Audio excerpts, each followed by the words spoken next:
당신은 아마도 배고프지 않을 때는 햄버거와 같은 정크푸드가 나쁘다고 생각하면서도 배가 고플 때는 아주 맛있게 먹어치운 경험이 있을 겁니다. 왜 우리는 계획하는 것과 실제로 행동하는 것이 달라서 계획을 끝까지 완수하지 못하는 것일까요? 행동심리학에서는 이것이 주로 시간 비일관성 때문이라고 봅니다. 어느 시점에서 최적으로 보였던 행동이 이후에는 그렇지 못한 행동으로 판단되는 현상을 말합니다. 당신에게 현재의 자아와 미래의 자아, 이렇게 두 개의 자아가 있다고 상상해보세요. 어떤 목표를 정할 때 당신은 미래의 자아를 위해 계획을 세우는 것입니다. 미래의 자아에게 무엇이 필요하고 어떤 걸 바라는지는 알기 쉬워서 문제없이 이를 목표로 계획을 잘 세웁니다. 그런데 중요한 사실은 실제로 뭔가를 할 수 있는 것은 현재의 자아뿐이라는 것입니다. 목표를 실현하려면 반드시 현재 자아가 움직여야만 하기 때문입니다. 하지만 안타깝게도 현재 자아는 지금 당장의 보상을 원합니다. 그래서 미래의 건강하고 멋진 몸매를 계획하면서도 현재 자아는 햄버거를 먹어치우고 있는 것입니다. 뇌에게 있어 가장 최우선 업무는 지금 당장의 생존과 신체 에너지를 관리하는 것입니다. 미래 자아의 멋진 몸매보다 현재 자아의 배고픔을 달래기 위한 햄버거가 더 큰 유혹이 되는 것이죠. 이러한 심리적 장애물은 우리가 계획을 세우고 끝까지 완수하지 못하게 합니다. 심리학자 피터 홀린스는 책 누구에게나 계획은 있다에서 계획을 완수하지 못하게 하는 심리학적인 원인과 동기를 끝까지 유지하는 방법과 실용적인 기술들을 제시했습니다. 첫 번째는 이른바 유혹 묶기입니다. 우선 두 줄로 목록을 작성해야 하는데 한 줄은 자신의 길티 플레저, 즉 좋아하는 행위지만 죄책감이 드는 것들이나 유혹들을 적고 또 다른 한 줄에는 미래 자아를 위해 해야 하는 것들을 적습니다. 그런 다음 두 목록을 조화롭게 엮는 창의적인 방법을 찾는 것입니다. 예를 들어 당신이 초콜릿을 좋아하는데 운동하는 것을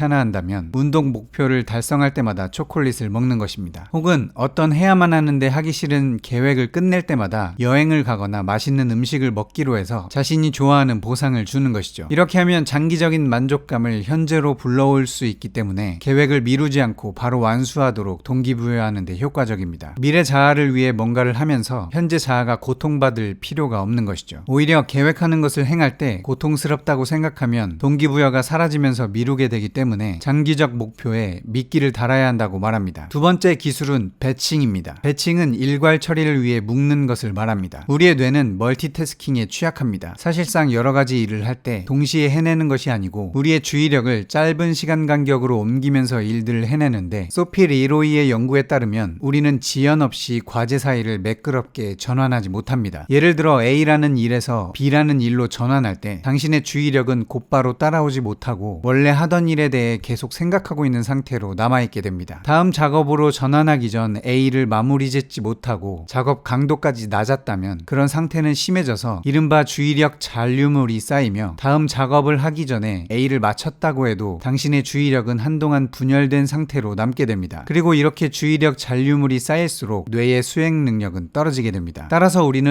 의도적으로 싱글 태스킹을 해야 하고 이를 위해서는 알람을 끄거나 휴대전화를 눈앞에서 치워야 합니다. 일하는 도중에 휴대전화가 눈에 보이기만 해도 주의력은 흐트러지고 수행 능력을 떨어뜨리기 때문입니다. 뇌의 이런 특징 때문에 비슷한 종류의 과제들을 함께 묶는 배칭은 놀랄 만큼 효율적일 수밖에 없습니다. 따라서 배칭을 당신의 업무나 계획에 적용하면 생산성이 엄청나게 향상될 것입니다. 과제 사이를 왔다 갔다 하느라 에너지 낭비를 하지 않고 오롯이 과제만을 위해 에너지를 절약하게 해줍니다. 예를 들어 일하는 도중에 이메일이나 문자가 오면 확인하고 나서 다시 일에 집중하는 것을 매번 반복하게 됩니다. 당신의 주의력은 흩어지고 생산성은 떨어집니다. 그러니 이메일이나 문자를 확인하고 답하는 시간을 정하고 한 번에 처리하는 것이 좋습니다. 또 다른 배칭의 예로 컴퓨터 작업을 아침에 몰아서 한다거나 전화를 걸어야 하는 업무를 한꺼번에 처리한다거나 SNS 확인을 하는 시간을 정해서 하는 것이 있습니다. 계획을 끝까지 완수하는 기술 세 번째는 아무것도 하지 말 것입니다. 아무것도 하지 말라는 것이 이상하게 들릴 수도 있겠는데요. 이것은 번아웃과 같은 현실적인 위험에 대한 기술입니다. 성공을 향해 달리는 도중에는 하루하루를 꽉꽉 채우는 계획으로 열심히 에너지를 쥐어짜면서 나아가려고 하기 마련입니다. 아이러니하게도 이렇게 할수록 역효과가 납니다. 우리의 뇌는 조금만 피곤해도 사고의 명확성이 떨어지기 때문입니다. 플라비오 프렐리 교수가 수행한 연구에 따르면 우리의 뇌는 멍한 상태로 샤워를 하는 등의 휴식을 취할 때처럼 긴장을 풀고 집중하지 않을 때 알파파가 나오는데 알파파는 기억력과 창의적 사고 강화 그리고 전반적인 행복감의 증대와 관련이 있었습니다. 기업의 최고 경영자처럼 정상에 오른 사람들이 언제나 명상, 마음 챙김 같은 시간을 가장 중요한 일과로 언급하는 이유가 여기에 있습니다. 뇌에게 꼭 필요한 시간은 편안한 상태에서 아무것도 하지 않는 하는 시간이란 말입니다. 정신은 이때 비로소 자유롭게 거닐면서 원기를 회복합니다. 따라서 휴식이 필요하다고 느낀다면 TV나 휴대폰 등을 멀리하고 허공을 바라보고 공상을 하는 시간이 더 알차게 보내는 일입니다. 반드시 아무것도 하지 않는 시간을 스케줄에 넣어야 하는 것입니다. 이것은 우리를 장기적 계획 안에서 지치지 않게 만들고 끝까지 완수하도록 만들어줍니다. 우리의 뇌는 에너지를 아끼려고 하기 때문에 누구나 게으른 면이 있을 수밖에 없습니다. 그러나 환경을 계획에 맞게 바꾼다면 스스로를 변화시키게 될 것입니다. 뇌는 항상 환경에 맞게 최적화되기 때문입니다.